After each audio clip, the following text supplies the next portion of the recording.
الرجیم بسم اللہ الرحمن الرحیم لیس علی الاعمى حرج ولا علی الاعرج حرج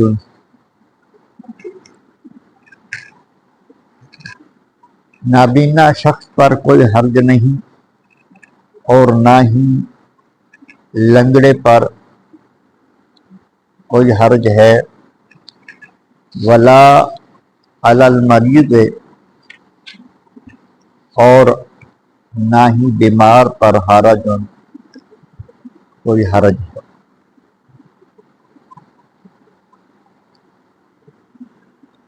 سورہ فتح کی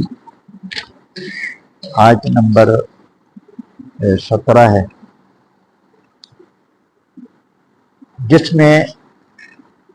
کچھ لوگوں کے لیے رخصت بیان ہو رہی۔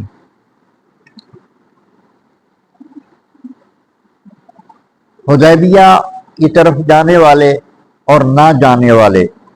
لوگوں کا ذکر چلا آ رہا ہے۔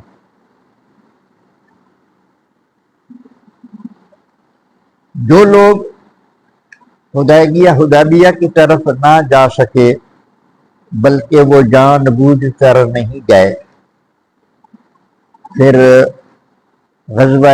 خیبر کا وقت آیا تو کیونکہ ان کو نظر آ رہا تھا کہ آسان ہے کام، مال غنیمت آئے گا، لڑائی نہیں ہوگی، تو وہ بڑے پرجوش تھے ساتھ جانے کے لیے، لیکن اللہ پاک نے منع فرما دیا کہ تم نہیں جا سکتے، اور پھر ارشاد فرمایا کہ ایک موقع ایسا آئے گا کہ بڑے جنگجو لوگ ہیں جن کے ساتھ جہاد کرنا ہوگا، اس وقت اگر تم جہاد پر گئے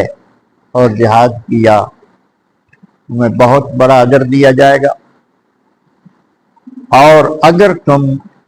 اس وقت نہ گئے تو بہت بڑا عذاب دیا جائے گا۔ ان آیات کے نزول کے بعد مدینہ طیبہ کے اندر کچھ معذور لوگ بھی تھے، نابینا لوگ تھے، کوئی پاہج تھے، پاؤں وغیرہ سے معذور تھے، کچھ بیمار تھے جو جہاد میں شرکت نہ کر سکے، حدیبیہ میں بھی نہ جا سکے، اور جو شرکت نہیں کر سکتے تھے، وہ نبی کریم رؤوف الرحیم صلی اللہ علیہ وآلہ وسلم کی بارگاہ میں حاضر ہوئے، کیونکہ یہ بات سن کر پریشان ہو گئے نا کہ جو شریک نہیں ہوئے، حدیبیہ کے مقام پر نہیں گئے، ان کے لیے عذاب ہے۔ حضور کی بارگاہ میں حاضر ہو کر انہوں نے عرض کیا کہ یا رسول اللہ صلی اللہ علیہ وسلم ہمارا کیا بنے گا؟ تو ان کے اس سوال کا جواب اللہ پاک نے ارشاد فرما دیا کہ لیس علی الاعمى حرج، نابینے پر کوئی گناہ نہیں ہے، ولا علی الاعرج حرج، اور لنگڑے پر بھی کوئی گناہ نہیں، ولا علی المریض حرج، اور بیمار پر بھی کوئی گناہ نہیں۔ یہ ایسے لوگ ہیں، نابینا شخص بھی جنگ نہیں لڑ سکتا، اسے نظر نہیں آتا، وہ دشمن پر حملہ بھی نہیں کر سکتا، اپنا بچاؤ بھی نہیں کر سکتا۔ اسی طرح جو پاؤں سے معذور ہے، اس دور میں جو لڑائی ہوتی تھی وہ روبرو لڑائی ہوتی تھی، اس میں دوڑنا بھی پڑتا تھا، آگے کو دوڑنا، پیچھے کو دوڑنا، یہ سارے معاملات تھے، وہ معذور جنگ میں کام نہیں آ سکتے تھے، اور ایسا بیمار جس میں ہمت اور قوت نہ ہو، حملہ کرنے کی قوت نہ ہو، حملہ روکنے کی قوت نہ ہو، تو وہ بھی جنگ نہیں لڑ سکتا۔ اس لیے اللہ تبارک و تعالیٰ نے ارشاد فرمایا کہ ان پر کوئی پکڑ نہیں، ان پر کوئی گناہ نہیں۔ اسی لیے کہا جاتا ہے کہ دین آسان ہے۔ اللہ تبارک و تعالیٰ کے احکامات حالات کے مطابق ان میں نرمی آ جاتی، حالات کے مطابق ان میں نرمی آ جاتی ہے کہ جو بندہ جان بوجھ کر کہنا نہیں مانتا اللہ رسول کا، اس کو پکڑے۔ اللہ پاک نے یہاں ارشاد فرما دیا وَمَن يُطِعِ اللَّهَ وَرَسُولَهُ، جو بھی اطاعت کرے گا اللہ کی اور اللہ کے رسول کی۔ مثلا ایک نبینہ شخص ہے، وہ جنگ نہیں لڑ سکتا، جنگ کے علاوہ جتنے معاملات ہیں، اللہ کے احکام ہے، نماز ہے، روزہ ہے، حج زکوٰۃ وغیرہ،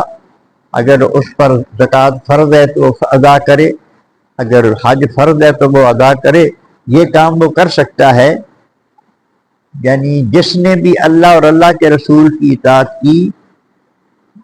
اگر بیمار ہے تو وہ جہاد نہیں کر سکتا۔ اب نماز بھی فرض ہے، نماز کی تو چھوٹی نہیں ہے، ہاں جی، نماز میں تو تبدیلی آ جاتی ہے نا، آسان بھی طریقے سے بھی نماز پڑھ سکتا ہے۔ ایک بندہ بیمار ہے، وہ بیماری کی وجہ سے قیام نہیں کر سکتا، کھڑا نہیں ہو سکتا، اس کے لیے اجازت ہے کہ وہ بیٹھ کے نماز پڑھ لے۔ اگر وہ بیٹھ کر بھی نہیں پڑھ سکتا تو وہ لیٹ کر ٹیک لگا کے پڑھ سکتا ہے، وہ لیٹ کر اشارے سے پڑھ سکتا ہے، لیکن نماز کی چھٹی نہیں ہے۔ اب یہ تو اس کے عذر کی وجہ سے اس کے لیے رعایت ہو گئی ہے، لیکن جو بد نیت ہے، اس کا ارادہ ہی نہ پڑھنے کا، ہاں جی، معمولی تکلیف ہے، میں بیمار ہوں، باقی سب کچھ کرتا ہے، ہاں جی، چل کر بازار میں چلا جاتا ہے، کام بھی کر آتا ہے، اگر کسی طبیب کے پاس جانا پڑے تو چل کر وہ سارا کچھ کر لیتا ہے، نماز کے لیے بیمار ہے، تو وہ اس کی بدنیتی ہے۔ پھر ایسے شخص کو تو پکڑو گی۔ وَمَن يُطِعِ اللَّهَ وَرَسُولَهُ، جو اطاعت کرتا ہے اللہ کی اور اس کے رسول کی، يُدْخِلْهُ جَنَّاتٍ تَجْرِي مِن تَحْتِهَا الْأَنْهَارُ، داخل فرمائے گا اللہ تبارک و تعالیٰ اس کو باغات میں، یعنی جنتوں میں داخل فرمائے گا جس کے نیچے نہریں جاری ہیں۔ وَمَن يَتَوَلَّ يُعَذِّبْهُ عَذَابًا أَلِيمًا، اور جس نے منہ پھیرا اللہ تبارک و تعالیٰ کے احکام سے، جان بوجھ کر اللہ کے حکم پر عمل نہیں کیا، يُعَذِّبْهُ عَذَابًا أَلِيمًا، اس کو دردناک عذاب دیا جائے گا۔ اب روزہ رکھ سکتا ہے، جان بوجھ کے نہیں رکھا، پکڑ ہے، پھر عذاب ہے اس کے لیے۔ زکوٰۃ، اس کا مالدار ہے، اس پر زکوٰۃ واجب ہے، نہیں ادا کرتا، پھر تو اللہ کا عذاب آئے گا۔ حج اس پر فرض ہے، جان بوجھ کر نہیں کرتا، جان بوجھ کر وہ نہیں کرتا۔ نبی کریم علیہ الصلوۃ والسلام نے ارشاد فرمایا کہ جو اشتاق رکھتا ہے اور قربانی نہ کرے، وہ ہماری عید گاہ میں نہ آئے، یعنی وہ ہمارے ساتھ نماز پڑھنے کے لیے بھی نہ آئے، ہاں جی، جان بوجھ کر جو نہیں کچھ۔ تو اس طرح کے احکام ہے، جو جان بوجھ کر اللہ تبارک و تعالیٰ کے احکام سے منہ پھیرتا ہے، ان کے لیے عذاب ہے۔ جو کام وہ نہیں کر سکتا، اس پر اللہ پاک نے اس کو پکڑ نہیں فرمائی۔ تو اللہ پاک اپنی احکامات کو سمجھنے کی توفیق عطا فرمائے اور عمل پیرا ہونے کی توفیق عطا فرمائے۔